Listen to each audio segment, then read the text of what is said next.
Welcome back to the Alts Podcast. I'm your host, Horacio Ruiz. We bring you industry leaders and creators to give their insights on the rapidly changing and exciting world of alternative assets.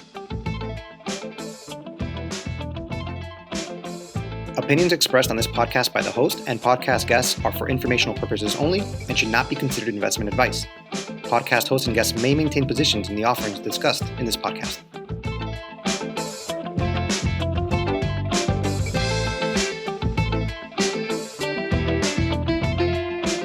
Welcome to the Alts Podcast. I'm Horacio Ruiz, and today's guests are Kalshi co-founders Luana Lopes Lara and Tarek Mansour. Kalshi is a predictive market platform where users can make bets on real-world events. Some questions you'll find on the platform are, what will the high temperature be in New York City on Friday?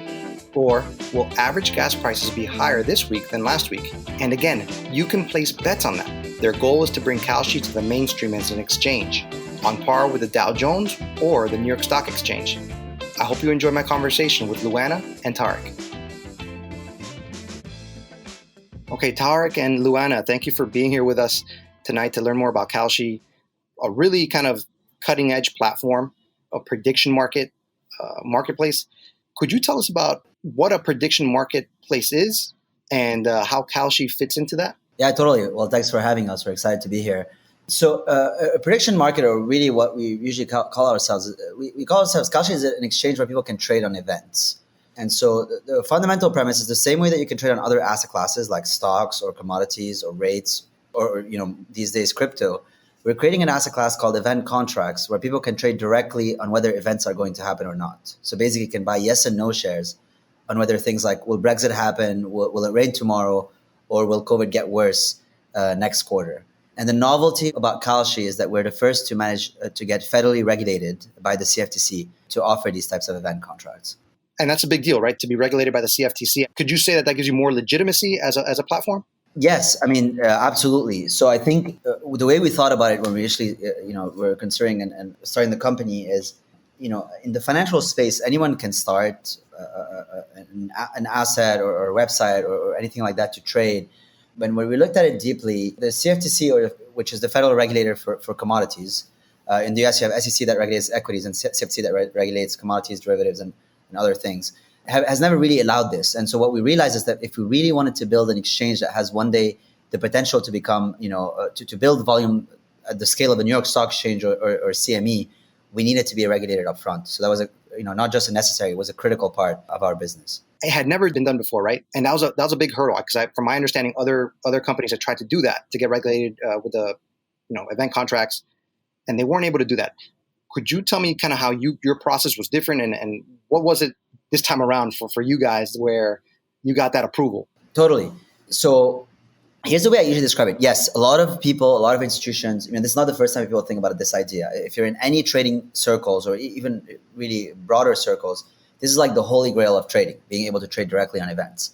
A lot of people, businesses, institutions have considered this idea and tried to do it, and sometimes have approached regulators with it. And it's been decades where the regulators have not really allowed it to exist. Luana and I have essentially spent the better part of 2.5 years to even 3 years working on getting this exchange regulated, on working with regulators and engaging with them at the CFTC to essentially convince them to regulate us and allow us to be the first ever regulated exchange that allows trading on events. It was a very long road. It took us 3 years. We describe them as 3 years in hell. And I would say the number one differentiating factor, and it's often a very sort of not exciting, people love to hear about sort of the secret sauce or secret story, but really what it ended up boiling down to is we were the ones that didn't give up for the longest. We had the most grit out of all the people that have tried before. Yeah, and to add a bit to that, I think that it's so different, I guess, looking at all our peers that also start companies, because usually startups launch a product and then iterate. Like we did the exact opposite. We had to think of every little thing, every little detail that could happen, that could go wrong, and build a solution for it before we even had a live product or a single user. Yeah, we essentially pretty much had to build the exchange itself, a broker, a surveillance system that complied with all the regulation and that would be willing to deal with millions of traders before even getting started. Yeah, that seems like a lot of responsibility, right? In terms of having to consider all these things. And I want to jump into that. What I want to do is you described it as 3 years in hell, which is kind of funny, right? Because you're kind of working on this kind of your baby, right? Your project. something that you really believe in. What was the impetus for creating this platform, this company? What was kind of like your motivation, right, to begin it and then to see it through? Yeah, absolutely. I mean, I can start and Luana can take. So the way we think about it is when, Luana and I both have worked extensively.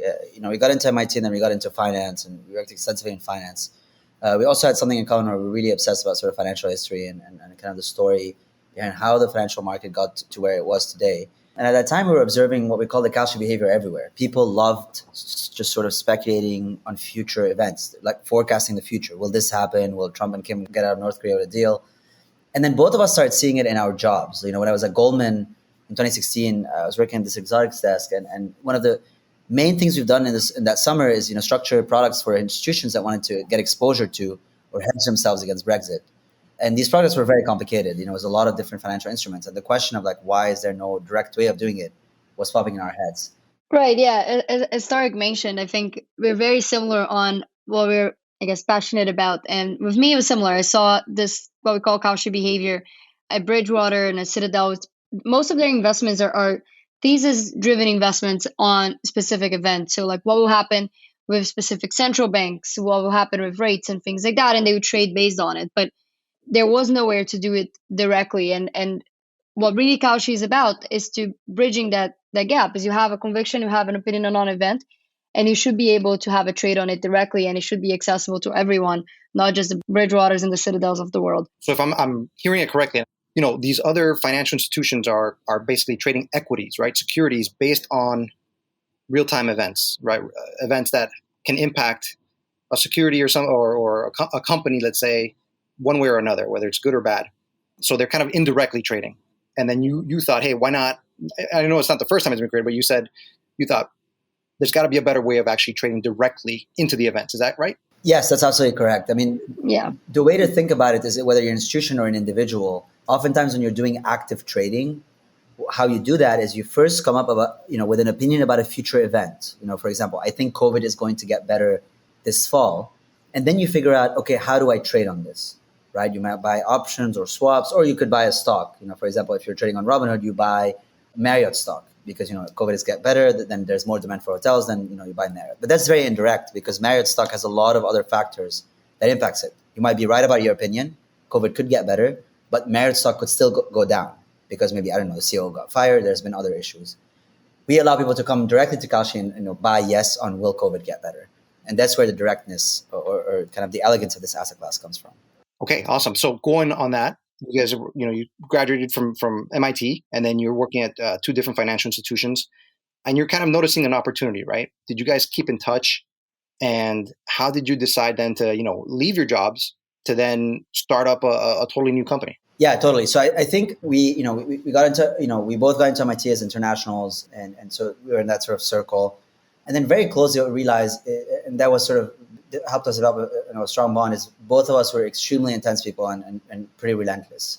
I would say that the thing that was common to both of us is we were not necessarily the mathematically smartest people at MIT. There were people that are extremely outlier, but we were the hardest working. I can say that safely. And one of the things that was interesting from our backgrounds before is both of us had to really work extremely hard to get into MIT. I did some skiing profession at the time. I was a math nerd very early on. Since I was 13, I made it an obsession to get into MIT and quite literally worked my ass off to get there.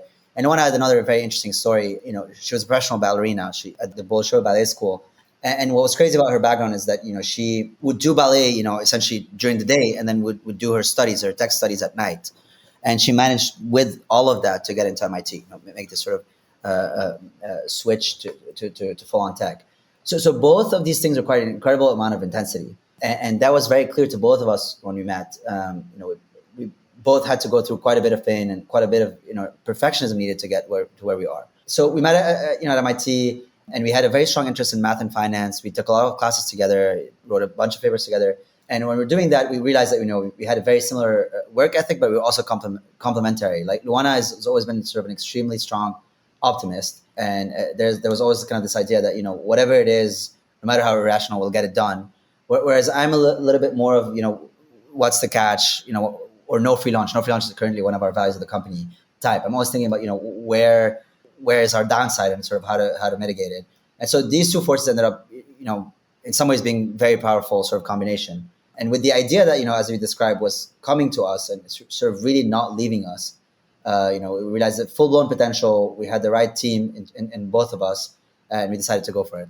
How do you balance your roles? What are the roles that you play within the company? You noted, Tarek, the different kind of personalities that you have in terms of the outlook.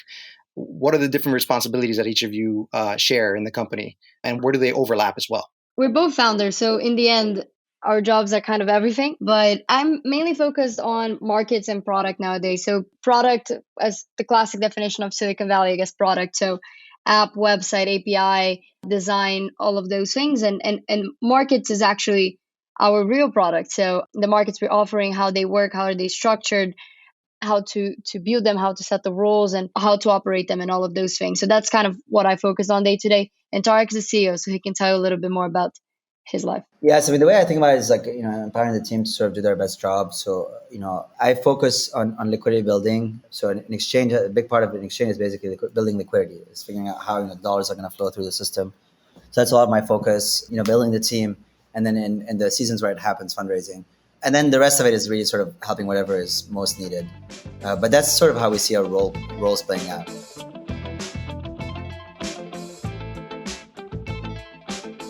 Yeah. Okay. So let's get into the liquidity. And I wonder if at the heart of a company like Kalshi, right, that the liquidity comes from obviously the users. And how do you attract the users? And at the heart of what you do is basically you ask a question, and it's the answer is either yes or no based on the contract, which is simple and yet so complicated at the same time.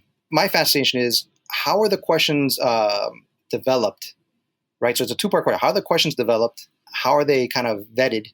And then on the second part, what is the simplicity of that yes and no reply, right? Was that purposely built? Did you go through different iterations of it? And how did you decide on that simple yes or no? Oh, that is a loaded question, but I'll start from the first one. So we pick contracts based on mainly user suggestions. So most of our contracts in the platform are actually coming directly from user suggestions. And we also do complementary research to decide on the contracts that go in. And then we actually have an internal team that we call the markets team, but they're actually the two top debaters in the country. They are the actually international debate champions that really their role is which markets should we invest in, which market should we put the time and the effort to bring forward. So that's a lot of just internal debate in the team. And what we're looking for are things obviously are these contracts relevant right now? Are they in the news? How much volume do you think they're going to get? And also really about the structure of them, how would the rules work? What would be the different strikes, expirations? Which settlement sources would we have? How is the data? Is it reliable or not?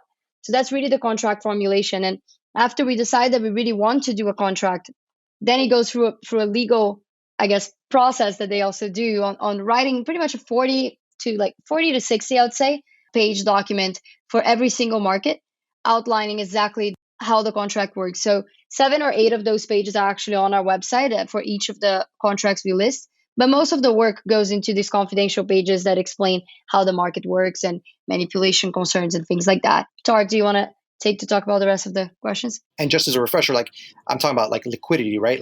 Users are going to be drawn to interesting questions, and also questions maybe that they can in some ways relate to, and also kind of ease of participation. I don't know how much of that is taken into consideration, because I imagine if you have these, high kind of minded questions that people probably aren't going to participate as much. But then you also want to have some stuff that sparks conversation, right? You have, like you mentioned, these debate champions on your team, which must be cool because then that means that there's got to be something worth debating, Yeah, no, exactly. And I think I forgot the yes, no part of your question. But a lot of it is exactly that. Event contracts, they are meant to be simple and they're powerful because they are simple and we can gather so many people can have access to this and understand it so easily. And yeah, and sparking conversation is a big part of it. And I think the yes, no question is really the natural form of these contracts. When you're thinking about whether there'll be hyperinflation this year, it's really a yes, no proposition. Do you believe this is true or do you not believe that? So that is the natural format. We are experimenting with maybe adding other formats in the future, but the yes, no is really the heart of event contracts.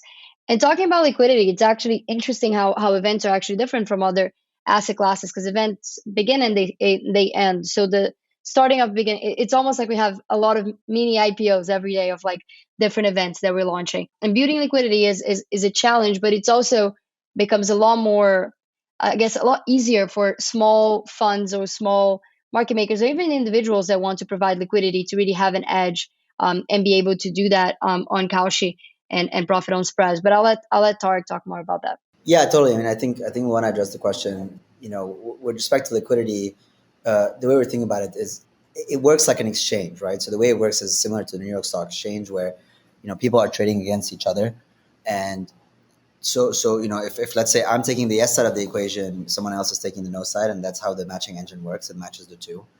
We can get into specific details, and so the idea is getting more and more users on the exchange, but also what we call market makers. These market makers are essentially people that take the two sides, both yes and no's, and are always like basically staying on the exchange, quoting the two sides and making money via spread, which is similar to how any type of exchanges work, whether it's the New York Stock Exchange, other options trading exchanges, commodities exchanges, or even crypto these days. But that's really the idea. Yeah, and to add a little bit on what I said before about the news and the filing, I think another one of our big challenges is how fast can we actually put these contracts out, right? Because news and the world moves so fast. So Omicron, for example, it started in the news and it was a major, major risk to everyone a couple of days later. So we're always like on a clock we do this, we launch new contracts almost like every day. And like we're able to go from idea of a contract to it being on the platform in around 2 days, 1 to 2 days. So it's definitely super exciting. Yeah, and you mentioned that a lot of the questions are sourced from just people on the platform or users. Are they just shooting you like DMs on Twitter or sending you emails? How do you source those? That's a great question. So pretty much any way any user can communicate with us, we take suggestions. But we have a specific form on the website that you can submit suggestions, but also any Twitter, just emailing support@kalshi.com, Twitter DMs, also mine or Tarek Twitter's DMs. Yeah, even sometimes they just tag us on Twitter and it ends up being a market. That's awesome. And so talking about the users, who do you find, I don't know if you've done any market research on who it is that's using the platform. Is it people that, like you mentioned, are market movers, right? That are using your exchange as kind of a hedging, just like they would at a stock market? Or are they people that are kind of new to this idea of, placing a bet, but it's familiar because it's not like a sporting thing. They're actually betting on real life events. Like, are you onboarding new users to this kind of, let's call it a prediction market, right? Or are you seeing that you're having people that are just kind of, transferring some of their money into another market that works somewhat kind of similar to what they know? Yeah, totally. So I think it's both. I mean, the way you see it is one, this is an asset class that appeals to a very broad audience, whether it's a small scale investor trader all the way up to the kind of big institutions and hedge funds, and obviously over time we'll go from smaller to bigger and bigger. I think the way to think about sort of the mix of the two today is so there's a lot of people that trade on traditional asset classes like stocks or options or other that are allocating a portion of their portfolio for this because it's easier for them to develop an opinion. It's easier to make money because you're not trading against the Citadels and the big hedge funds of the world like you would in options trading. Obviously you may be familiar with the whole thing that happened in Robinhood earlier last year, and obviously it's regulated, it's legit money, it's legit traders, etc. But the other thing about events is that it's also attracting a new breed of traders that have just zero interest in stocks, definitely don't understand rates, options are too complicated, are not tangible. And you're exactly right. What you debate at the dinner table is things like COVID or climate or geopolitical events or the weather, and you're less likely to debate like the financial of a specific company, right? And so that's an attractive thing to people that may not have been into trading before, but now maybe are sort of getting interested in it and are looking to get started on Kalshi. And just from personal experience, right? Like in my household, for better or worse, like politics is a thing, right? And I'm not going to get into politics on the podcast, but like debating who's right, who's wrong, right? And man, the passion, right, behind those arguments, those debates. You have relatives not talking to each other for months at the end of the day, but the joy came out of somebody, kind of saying, "I told you so. I told you so," and at the detriment maybe of the relationship sometimes. So I could see how this idea of totally not having any interest in trading anything, but then predicting important political events or economic events, whatever the case might be, has a certain attraction to it. Yeah, totally. I mean, I think the way we think about it is, you're absolutely right. People have actual opinions, they have actual stake in these types of topics like politics or climate or weather or COVID, whatever it is. But more so than these traditional financial assets, and that's really the power of our platform. I mean, the way we see it, I agree. Like humans crave to be right. They love to forecast the future, and the way we see it is like one example of this is Twitter, right? Everybody's making these predictions, and then a few months later they quote tweet themselves, to show that they made that prediction. What we're saying today is like, okay, if you do have strong belief or conviction behind something, put your money where your mouth is, right? Like, be truthful about it. Don't just make cheap predictions that will go into thin air. Put money and have some stake in it if you have that much conviction, which will allow for kind of a truth-seeking mechanism, right? You will know who to believe because the people that have put money behind their beliefs are probably more trustworthy and have probably higher conviction. Yeah, and actually, this is really the core at the core of the power of the predictive side of Kalshi, which is when you get all of these people with different opinions wanting to be right, they will do more research, they will bring more information to the market, and then you have the price of the market really being the best forecaster for whether that event's going to happen. If everyone has an opinion on whether a new COVID wave is going to start in the next month, and everyone does a lot of research because they want to be right and they want to profit out of it, you're going to have a prediction that is a lot better than any expert. And that's really the core of like wisdom of crowds, or like the very academic side of prediction markets, which is fascinating. Is really having this true source of information that can be used for forecasting. Yeah, definitely. I didn't even think about it that way. The power of a crowd of people having an opinion and kind of voicing that opinion, right? Kind of moving a little bit forward with Kalshi. Any ideas into expanding into other areas? So I'm a sports fan, and I know that that's a big market. I live in New York State, and they just legalized online gambling here, so I know that's a big deal. But even like a simple, I don't know, yes or no replies to sports, and any thoughts on how that would also open up your markets? I'm just kind of curious, just because I'm a sports fan. Or is that an altogether like different industry? Like that's like not something that you want to touch, like that's got its own regulations. Right. So we are not thinking of sports in the near future. We're focused on more of the contracts that we have in the platform. So things around COVID, economics, entertainment. So we have things like the Grammys, and we're going to have the Oscars and markets like that. And we are looking into expanding also into more and more of the traditional, for example, like stock indices or even FX and things like that on also having binary events. But sports, not in the near future. Okay, perfect. And I want to make one thing clear too. Like I think I read it somewhere while reading about Kalshi that you're not like the house, right? You're not like the casino where the term says the house always wins. You don't benefit from people's losses, right? Could you talk about that a little bit, kind of like the structure? Yeah, of course. You're totally right. Like we don't have any interest on the trades, on the outcome. You can think of Kalshi as a matching engine. We match the people who believe yes is going to happen with the people who believe no is going to happen. And we get the best prices whenever they match. There is a trade. And we operate like any other financial exchange. Like we have a central limit order book. Different traders say the price they would like to buy the yes and the no at, and then those prices match. Yeah, so pretty much like any other stock, bonds, or commodities or anything out there in terms of how the order book works. So I'll add a little bit to this. The really important distinction, when people look at sort of like the gaming or casino industry versus, obviously the financial trading industry. In gaming and casino, like, when a customer enters the casino, they essentially, they bet against the house. The revenues of the house are equal to the losses of their customers, which, create these kind of weird incentives. With us and, with places like the New York Stock Exchange or CME or typical traditional financial exchanges, it's what Luana said. People are essentially placing limits, and the exchange's job is to match these limit orders, and people are trading against each other.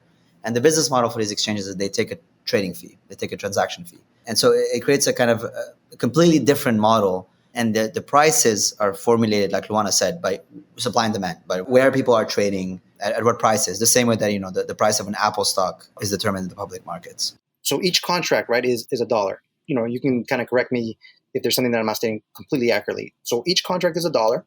And then as more people are kind of betting, saying there's a question, will COVID cases rise over the next month, let's say. And so as people are betting yes, more and more people are betting yes, the cost of that, right, goes up. And then the payout becomes less, right? So let's say, it's overwhelming the number of people that say yes, it's going to increase over the next month. It's going to cost you 99 cents per contract. And then the payout, if you're right, is going to just be kind of $1. However, if by some chance you're wrong, you lose your 99 cents, for that one person, and to that person that bet 1 cent on no, and you can buy as many of these contracts as you're allowed. Is that correct? Yeah, so the payout mechanics are correct. The price formation mechanics, I'll sort of elaborate a bit. So it's not just about the number of people trading. So the way it works is trader A, let's say Tarek and Luana are trading on the exchange. I come in and I say, I want to trade on, let's say, a question like, will COVID hit 1.5 million daily cases? Will we have 1.5 million daily COVID cases in a day, right? And I think yes. What each one of these yes contracts will pay out is $1 if it does happen, and 0 if not. And the no is the opposite. And the way I would decide is like, let's say I want to buy 100 shares and I want to buy them at price, maybe I think that there's a 40% chance, so at price 40 cents.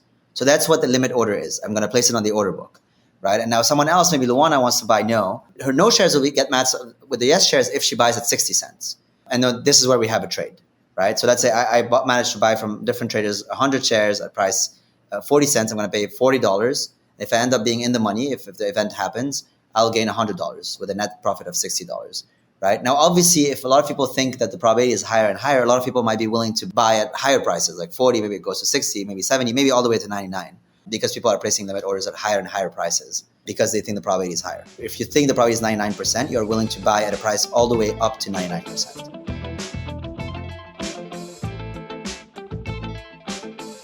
I see. So you're basically just matching somebody's offer. Correct. Any surprises? Like any questions where you put out there and it could go 50-50 and then you kind of started seeing overwhelmingly that it went in an opposite direction, or anything that is surprising you so far with the data, whether it's a specific question or a specific category?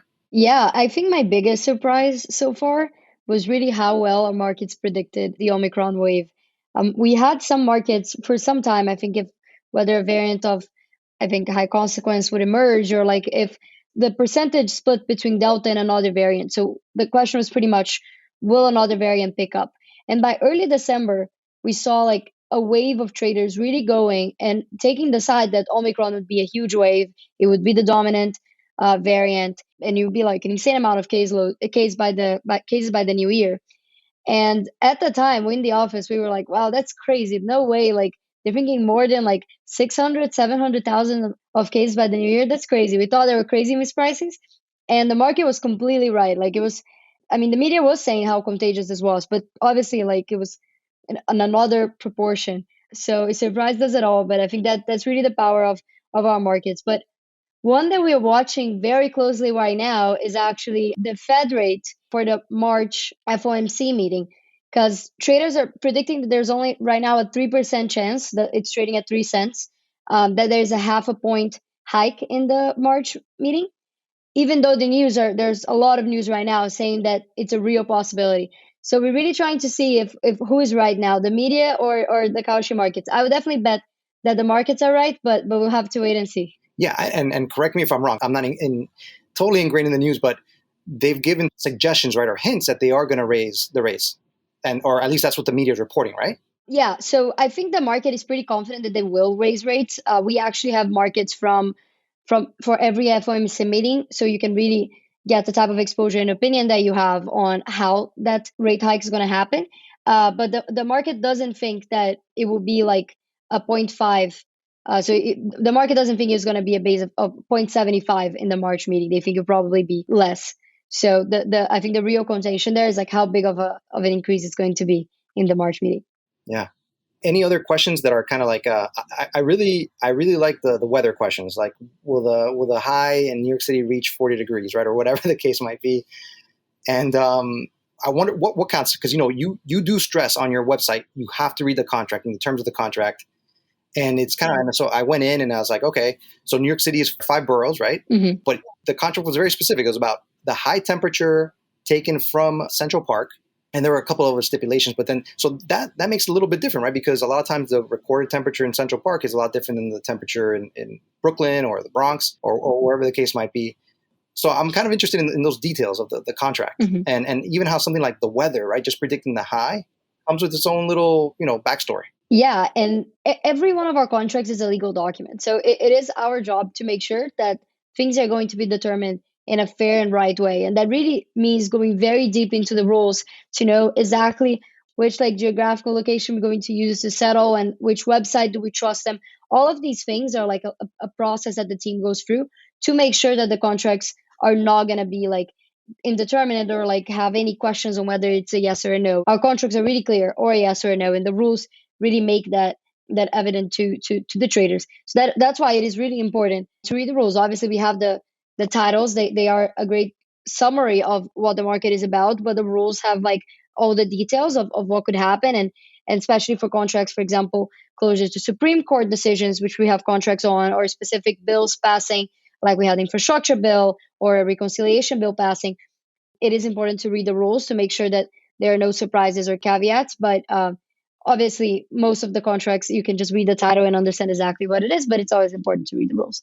Yeah, and I kind of want to go on that question. I think my favorite question right now, there's a lot of interesting questions there, is, and it's kind of a hot topic, is will there be a new Supreme Court justice in 2022? And that's such a simple yes or no, but it's such a loaded question.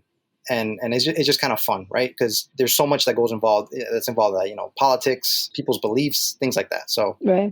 It's fun. I mean, the Supreme Court, if a new justice is confirmed, that impacts actually the life of every single American. So being able to understand the chances of things happening and hedging that is so important. And and the market for the Supreme Court is actually very uncertain. I mean, it is almost 50-50 on the market thinks that a new justice will be confirmed. So we have to wait and see as well. Any other categories that are down the pipe that you're kind of really excited about? Any other even questions that you're kind of curious to see to roll out over the year?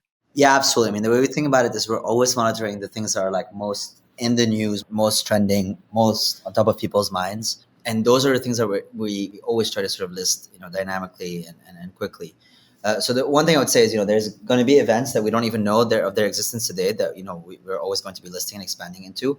But more generally speaking, we're always expanding the universe of things that people can trade on. And we're doing that incrementally over time.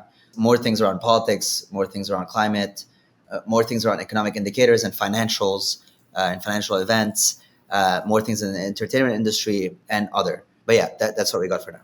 Yeah, now already you have a huge amount of offerings. I kind of want to take a big picture view of your company to kind of have the last part of the podcast. And, big news, a couple months ago, you guys got a Series A funding for $30 million. And I mentioned that because you must have people that believe in you, right? That believe in the model.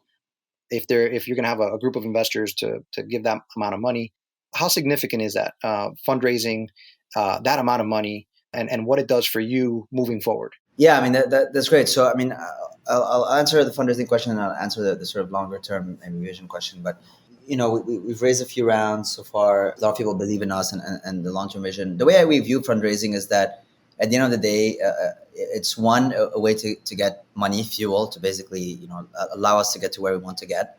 And then two, bring in hopefully the right people on board that will, help us and advise us navigate, the waters that any startups that, are truly trying to be groundbreaking will always, inevitably have to navigate. I think people believe in us and the long-term vision because I would say one is the scale of the ambition. We have a bold long-term vision. Kalshi is one of those companies that could truly sort of be paradigm shifting and truly impact the financial market to its core. When you really think about it fundamentally, there is no reason today why events are not as traded as, stocks, commodities, or all these other things that have massive trading volume today, right? If you look at the interest rate swaps market, it's a $500 trillion market yearly. And that's for an asset class that, barely anyone even knows about. You're talking about events here, the things that, really are the most tangible to people or institutions worldwide. So there's, truly the sort of the size of the opportunity here is truly tremendous. And I think we've built the right team to get us there. When you think about the future, what this could look like in 10 years, we usually visualize or imagine a future where essentially every time someone has an opinion about a future event, the first reflex they have is to buy event contracts. Right? Either because they have an opinion and they want to get exposure to that event, or because they want to hedge their risk with respect to that event. And I think that would be a very powerful world to live in. And I want to clarify something too, because you mentioned the stock market.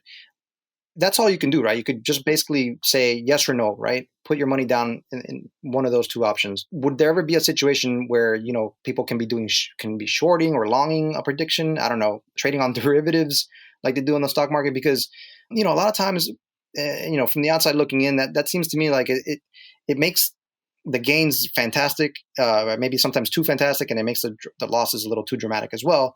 When you have these players that are kind of manipulating the market, is that something that concerns you moving forward?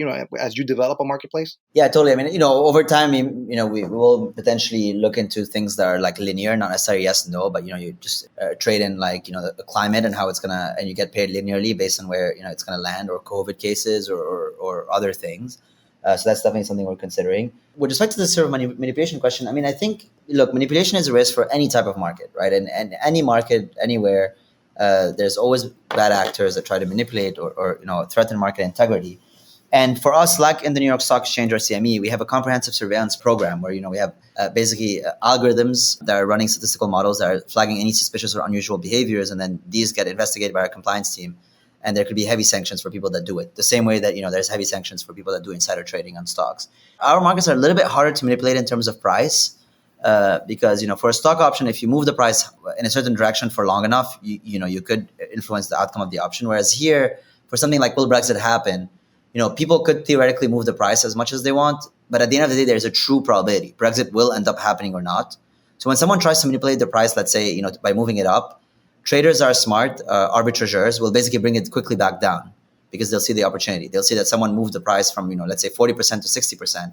And they'll be like, oh, there's a 20% difference of spread that we can take very immediately. And they'll take it and bring the price back to 40%. Awesome. Going on with the theme of the company, you mentioned that the 3 years developing was, difficult, right? And so now you've had some success. You've described yourselves, before. You guys have you have a strong work ethic. What are the challenges now for both of you, running your company? And if I say so myself, like if I can say this, and I say this, in the best way possible, you're both young, you're both young and you've been able to build up a company. What are some things that you've learned? What are some challenges that you didn't, see coming up as you were developing this, where good things have happened, but then you're like, we still have a few more things to do here? Yeah, I mean, we still have so many things to do here. For us, we didn't know any of the challenges going in. I think we didn't have any idea of the regulatory space, or if it was CFTC, what is SEC, what are different things.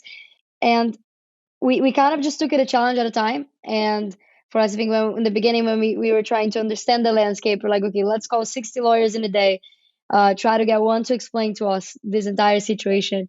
Everyone thought that we were crazy. And it's just about going one step at a time into the challenges and what's coming next. I think for us now, I think it's really about, we are in the process of learning as much as we can from the users and what do they like to trade on, what works, what has liquidity, what are the markets that work the best, and then really scaling this. I think building an exchange is very hard because, as you mentioned before, there's a liquidity piece and there's all these other pieces that have to come together at the same time with the new users for the exchange to really pick up.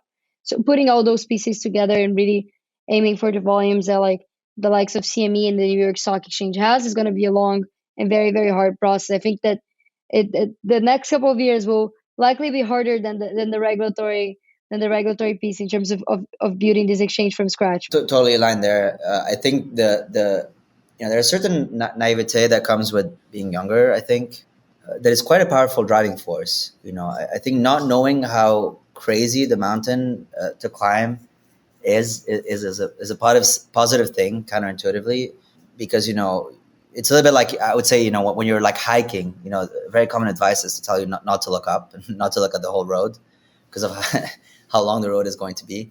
So it's really about, beating challenge after the other. And I think for us, one other thing that is, that again, I think unites us as founders and the team that we've built around us as well, is we really do not take no for an answer. I mean, we'll just push no matter what challenge comes in our way. And the regulatory piece has been a very strong evidence of that. So we're quite excited about, what the future holds. We're going to keep pushing until we make this, until we made event contracts pretty much like a very boring, commonplace utility. Yeah. Going on in that question, what is your day-to-day now? You mentioned before, you guys don't get any, you guys are going 24/7, but I'm sure when you wake up and you're like, hey, I got my own company and I'm a founder, that motivation is there to keep going. What is your day-to-day like? I mean, you guys are in meetings, you're developing the company, conducting interviews, it doesn't end, huh?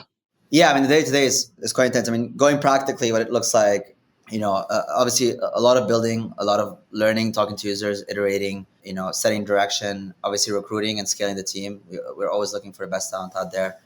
So that's really very long days, very tough. I would say that the more maybe let's call it philosophical or meta answer to this is sort of the thing about building sort of a high growth, high ambition startup is that you're in this constant balance between long-term vision, really constantly getting reminded of what you're building towards and why you're sort of doing the day-to-day, and maybe short-term execution, right? And the way to think about it is like you're rowing this boat towards something that is very long-term horizon that looks amazing, but at the end of the day you have to row the boat, and rowing the boat is quite tough. It's quite exhausting at the day-to-day. It takes a lot of resistance. It's a marathon. But you're running this marathon and you're motivated to run it because you know that you're running towards something very meaningful. So I'd say that's how it feels like. Yeah, that's true. And also, but honestly, my day to day has gotten a lot better since we went back to the office. I think that just the energy of the team and everyone working on different things and like having lunch or even just going to get tea together is very exciting. So it's definitely, I think, going back to normal after COVID has been great for the company and for everyone. But yeah, it's wake up, shower, go to work, come back, sleep, and restart kind of every day of the week. But it's awesome. Yeah, well, thank you for spending an hour with me here talking about the company. It's been really great, learning more about you guys, learning about the company and the mechanics behind it. And I'm sure you guys have some great things ahead. So thank you guys so much. Thanks a lot. Thanks a lot for having us. Thank you so much. This was awesome. Thank you. It's always great to learn about a platform that brings something different to the table. And Kalshi certainly fits that criteria. Tarek and Luana have a passion for the history of finance, and it'll be great to see them leave their mark on the financial markets. If you enjoyed today's podcast, let others know about it. We find our guests to be so interesting and knowledgeable, and I know others will too. Or leave a review or hit the follow button.